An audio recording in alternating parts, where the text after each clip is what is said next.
Passover, I remember the best. My mother even made her own wine.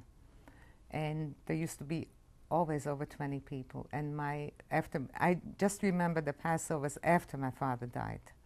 And my grandfather conducted it, usually, the Seder. This was your mother's father? My mother's father. That was the only grandparent that I knew.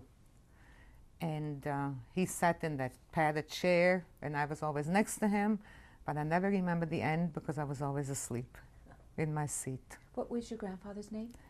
Yeshayo, but we used to call him Shaya. Okay. When I met somebody who didn't know me, and then if I would say I'm Shaya Zirinsky's Enikel, his grandchild, that was a big honor. What did your grandfather do?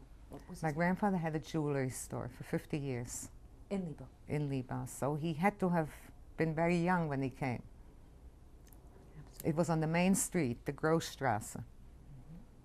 Did Jews live together in Liepāja in a certain area, or were they scattered? No, I think they were all over. Did you celebrate Shabbat?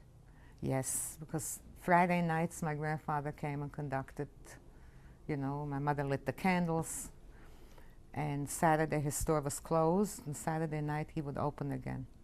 And during the week I used to bring him his dinner to the store after I came home from school. Your house was kosher? Yes. So you were of an Orthodox background? Sort of, but modern Orthodox. Okay. Were there many different Jewish traditions in the town in terms of Orthodoxy? No, everybody was Orthodox. Everybody was Orthodox? I think so. Do you remember the name of your shul? I went to a smaller shul. My mother went to a smaller shul, which was the Zameter Beshmedres, but my grandfather was in the main synagogue, which was the Kor Shul. I see. And Do you know why she went to another shul? I really don't know, because it was closer maybe to home. That's why that's where I used to go visit always. Yom Kippur. My mother fasted, naturally. Do you remember going with her to the butcher, to the kosher butcher? Right. We went to the market. It was an open market. And then they had, in French they call it also the hallen, you know, their buildings, and inside there are stands. So the butchers were like inside, but the produce and the fish, a lot of things were outside. Were the stands mainly Jewish people, or? No, no. Mixture. A mixture, definitely. You went to market almost every day. There were no refrigerators. Right. You bought milk every day.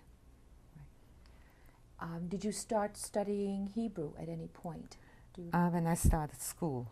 What school did you attend? I went to the Height. It was a private Jewish school. Orthodox in leaning? Well, I don't know, but I had Hebrew every day.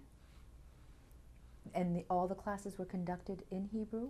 No, they were conducted when I started school. I mean, let's say they taught me Mass in Latvian.